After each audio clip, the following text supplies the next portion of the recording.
Anne, peut-être, et Joseph.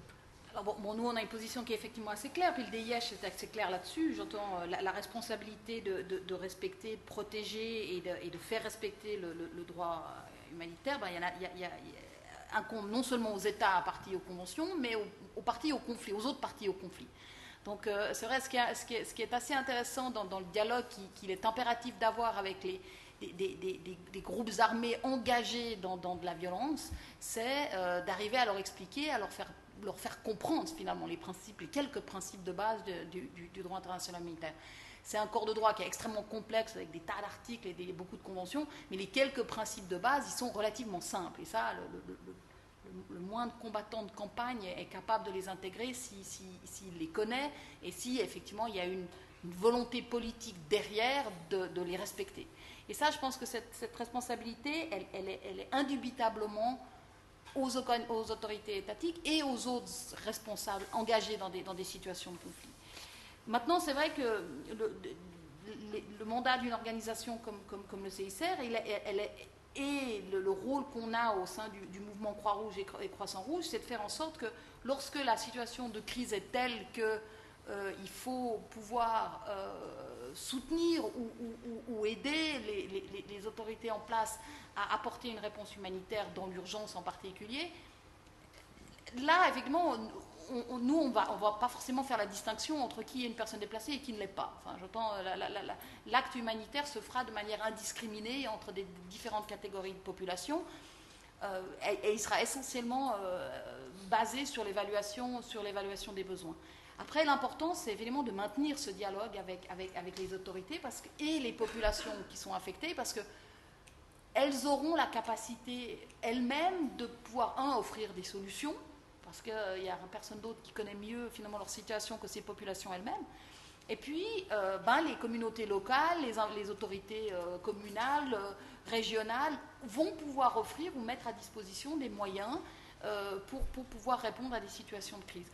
Ce qui est intéressant, c'est que, et là on s'est rendu compte lorsqu'on a fait une étude il y a quelques années sur les problématiques de déplacement en milieu urbain en Colombie, c'est qu'une des conclusions de cette étude, c'est de se rendre compte que finalement, ces populations-là entraient dans la catégorie la moins favorisée des populations urbaines, mais elles n'avaient pas une énorme différence de situation par rapport à des populations urbaines pauvres, mais non déplacées.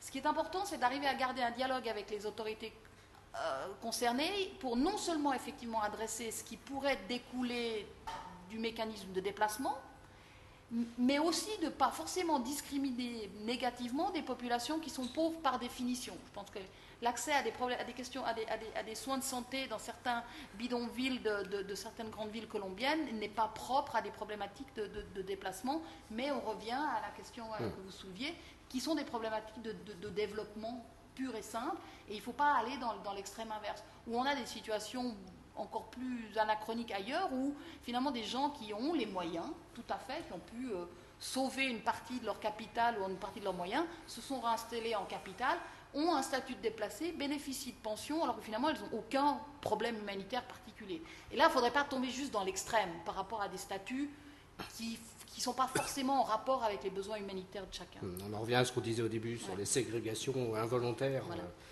À force de segmenter les statuts.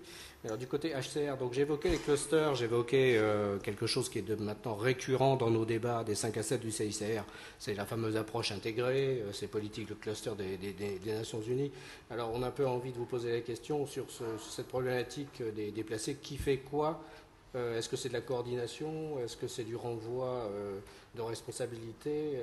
Le HCR étant sur les réfugiés, pas sur les déplacés, mais le HCR étant, dans le cas des clusters, a priori, le leader sur ces questions-là.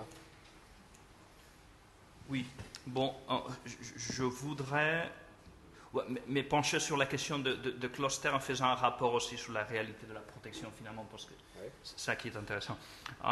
Bon, peut-être ce qu'il faut dire d'abord, je le mentionnais avant, mais c'est important de répéter, le HCR, un mandat légal, la communauté internationale a donné au HCR l'autorité légale de protéger aux réfugiés. A demandé au HCR de le faire. Bon, ce n'est pas le cas pour les déplacés internes. Bon, nous savons tous que l'autorité pour protéger les déplacés internes, ça revient aux États. Bon, le HR, disons ce que le HR fait du point de vue de la protection des déplacés internes. Le HR est le leader du cluster de protection. Donc ça veut dire que le HR a le devoir de coordonner tous les acteurs de protection qui existent dans une crise de déplacement interne, a le devoir de regarder tous les besoins de protection. Donc s'il y a un besoin de protection auquel il n'y a pas de réponse, a l'obligation de chercher quelqu'un qui va pouvoir le faire. Et bon, s'il n'y a pas une ONG, une autre organisation des Nations Unies qui peut y répondre, alors l'OHR a l'obligation d'y répondre de façon directe. Bon, finalement, c'est ça ce qu'on fait du point de vue de la responsabilité de protection. Moi, je voudrais me pencher sur, finalement, au risque de devenir trop philosophique. Bon, finalement, est-ce que nous faisons vraiment de la protection?